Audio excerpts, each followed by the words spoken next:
Bismillah. Elle avait fusé de la tour d'accès nord, sauté de plateforme en plateforme, sans emprunter les escaliers ou se hâter les derniers passants. Glissé sur l'un des dômes, comme s'il était un simple toboggan, je compris ce qu'elle fouillait en voyant apparaître 4 dogs de la garde techno. Distancer les hommes-chiens n'est pas à la portée du premier venu. Pourtant, mon sifflement d'admiration s'étrangla dans ma gorge. Remplacé par un jurant d'inquiétude, cette folle avait obliqué. Au lieu de filer vers les docks où elle avait une chance réelle de semer ses poursuivants, elle venait droit sur la tour de pêcherie. Autant dire une impasse. La fille n'aurait d'autre ressource que de plonger dans le lagon ou dans le port. Elle y perdrait son avance. Il fallait être soi-même un transformé pour rivaliser dans l'eau avec un dock. Je m'accroupis entre les filets, j'avais choisi ma cachette avec soin. À cette heure, les superstructures étaient désertes. Je n'allais pas donner aux gardes l'occasion d'y repérer une présence suspecte. Aucun océanide n'est censé rester sur Taranis passer le coucher du soleil. Jusqu'ici, j'avais déjoué vigiles et caméras de surveillance, mais ma mission d'exploration n'était pas achevée. Je retins mon souffle, attentif aux abois codés des hommes-chiens. Les bruits de la poursuite approchaient dangereusement de mon refuge. J'en arrivais à souhaiter entendre les dogs attraper leur proie. Alors, la fille déboucha sur la terrasse et je me levai d'un bond, avec la sensation qu'un fluide glacé chassait mon sang de mes veines. Avorter ma mission. Il ne me restait plus qu'à sauter dans la mer. En me voyant enjamber la lisse, la fille se rua sur moi, le visage décomposé. Au secours! Aide-moi! Ils vont me tuer! Les dogs ne tuent pas les technos, grognai-je, en essayant de la repousser.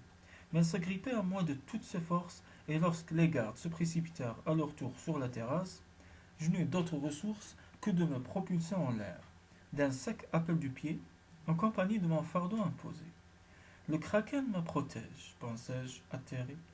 Qu'elle cesse de se débattre, ou nous allons nous tuer dans l'impact avec l'eau. L'angle d'attaque, hurlai-je en lui agrippant, les poignets en la plaquant contre mes cuisses. Elle ne résistait plus. Son corps se raidit contre le mien, sa tête s'encastra entre mon cou et mon épaule. L'espace d'un éclair, je m'étonnais de ce réflexe que n'aurait pas désavoué un plongeur immérité.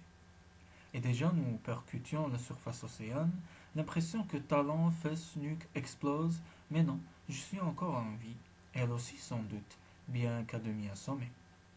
M'en débarrasser au plus vite, c'est un poids mort qui ne peut survivre dans l'eau. Une poussée et hop, elle ira flotter là-haut, à la merci des deux.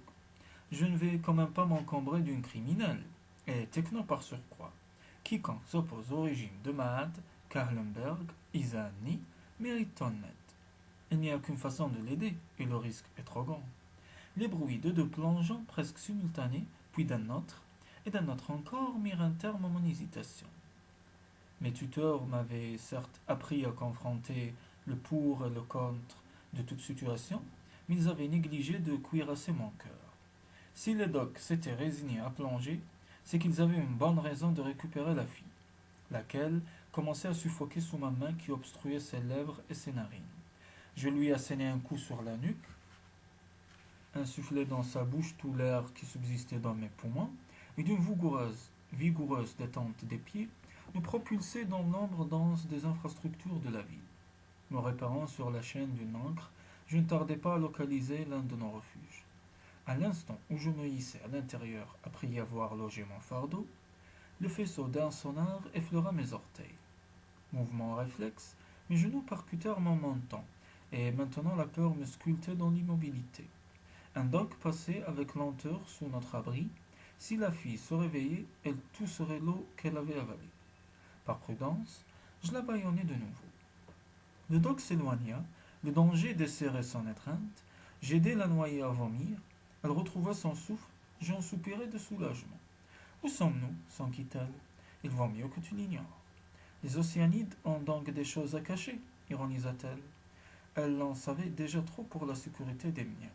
J'étais presque tenté de lui apprendre que oui, nous avions des choses à cacher, que d'autres excavations réalisées par nos soins truffaient le socle de la ville, qu'elle abriterait bientôt des bombes destinées à faire sauter Taranis. Je contrôlais ma fureur et m'abstins de répondre à sa provocation. Sans doute m'avait-elle entendu grincer des dents, car elle parut soudain se souvenir qu'elle se trouvait à ma merci et se rencogna au plus profond de la cavité. Pour elle, l'obscurité de notre abri était totale, mais les micro-organismes qui tapissaient les parois dégageaient une faible luminescence, et ma vision élargie d'Océanide me permettait de saisir chacune de ces expressions. Je la détaillai sans indulgence. Cette techno à la peau vulnérable, aux cheveux inutiles pendant tel des cordons trempés, aux joues roses de bébé disgraciées par une poussée de boutons enflammés, aux lèvres étonnamment pâles et charnues, tout en la regardant, je palpais mon propre visage, essayant d'établir sa différence. Les Océanides étaient imberbes, ni poils ni chevelure, leur corps était couvert d'un tégument cuivré, souple, lisse et doux, constitué d'une infinité de minuscules écailles qui le rendaient insensible à l'eau. Je m'aperçus qu'après tout, mes tuteurs avaient raison. Nous n'étions pas si différents des technos. Comme eux, nous avions 2 yeux, un nez, des oreilles, une bouche, nos pieds et nos mains palmés, les branchies ouvertes dans notre cou et qui nous permettaient de respirer sous l'eau. Notre stature longiligne de nageur n'était rien d'autre que l'adaptation réussie du corps de nos ancêtres à notre planète Océan. Les technos, eux, avaient refusé de se transformer. Leur caste s'était peu à peu attribué tout le pouvoir, et désormais ils prétendaient nous ravaler au rang des dogs. Mais ils avaient créé leur garde à partir de jeunes canins. L'homme avait été greffé sur le chien pour obtenir un hybride dont l'intelligence volontairement bornée s'exercerait dans la seule voie que lui avaient choisi ses maîtres. Et si le corps de cet hybride ne différait en rien de celui des technos, la tête qui le surmontait avec son mufle grossier et ses oreilles mobiles rappelait clairement son animalité. Quant à ce qu'on savait de son instinct sexuel, qui permettait à quelques femelles de satisfaire aux lois de la reproduction, il ne l'élevait guère au-dessus de la bête. Comment osait-on nous mettre sur le même plan? Techno et Océanide étaient issus de la même souche humaine, nul ne pouvait le contester. La fille dut sentir mon agressivité car elle enfouit sa tête entre ses genoux, elle grelottait, j'entendais claquer ses dents, la compassion dominant mon impatience. Les dogs ne te trouveront plus désormais, et je ne te veux aucun mal.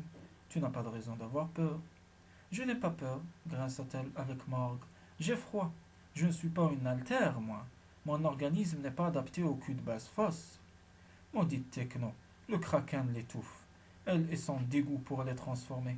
Comment Sencha Kushulain, Shan Shi, notre maître, pouvait-il espérer combler le fossé qui séparait nos races? Je dus enchaîner 3 exercices des 7 souffles avant de parvenir à me calmer. Consciente de sa maladresse, la fille pressait sa main devant sa bouche, mortifiant à coups de dents la chair de son pouce tout en coulant dans ma direction des regards inquiets. Que vas-tu faire de moi? Osa-t-elle enfin demander. Que ferais-tu à ma place? Répliquai-je d'un ton vindicatif. Elle se recroquevilla, un enfant s'attendant à des coups. J'essayai d'adoucir ma voix avant de poursuivre. Peut-on savoir qui tu es? La nature de ton crime, une techno à qui on envoie les docs, ce n'est pas banal. Pardonne-moi d'avoir négligé les présentations, grimaça-t-elle narquoise. Isagar Karlenberg, Isani. À qui ai-je l'honneur? Jaël Oversi, Jubusan, marmonnai-je en pleine confusion. Elle avait croisé les bras et redressé paraissait très satisfaite de son petit effet. Je braquai sur elle un index furieux. Tu mens. Comment la propre fille du hiérarque serait-elle poursuivie par les docs? Mon père est mourant, et quant à sa charge, il y a bien longtemps qu'il ne l'exerce plus autrement que comme un prétenant. Le vrai tyran, Darian Hod, c'est mon oncle, Raksasa Karlenberg Izani. Et pourquoi cet oncle se prendrait-il à toi? Tu ne me crois pas? C'est pourtant simple. Les fêtes du Kraken approchent. S'il est encore de ce monde, mon père ne sera pas en état de recevoir l'investiture annuelle. C'est donc toi qui seras investi, et Rak. Exact. Et je ne suis pas une potiche, moi. Voilà pourquoi Rak cherche à m'éliminer. Il me craint, il sait que je veux gouverner et qu'il ne pourra pas me manipuler. Tu es trop jeune, il obtiendra la régence. J'ai 17 ans depuis hier, l'âge légal qui permet de faire et de défaire. Et je déférerai Raksasa et sa clique, s'il m'en laisse le temps. Je la divisageais sans parvenir à déceler une faille dans sa sincérité, mais on m'avait appris à me méfier des apparences. De toute façon, je n'avais pas le choix. L'abandonner ici, c'était courir un risque majeur. Les technos devaient ignorer l'existence des refuges. Puis le monde explosa près de nous dans un bruit de ferraille, et je la vis avec satisfaction, oublier sa répugnance pour se précipiter contre moi. Que se passe-t-il? Haleta-t-elle. Saisi par l'expression de son visage exsangu, je différai ma réponse. J'éprouvais une ivresse inconnue à tenir dans mes bras une ennemie de ma race. Quelle fut la propre fuite du hiérac, ajoutait encore à mon sentiment de puissance. Elle dut s'en apercevoir qu'elle se dégagea d'une secousse. Ses joues se recoloraient, elle avait compris l'origine du vacarme. Là-haut, les sas avaient scellé la ville. Le branle des machiniers annonçait qu'elle commençait à se haler sur ses ancres. Bientôt, la capitale engloutie serait à l'abri des tempêtes nocturnes. Les docks étaient rentrés, nous pouvions nous éloigner sans risque.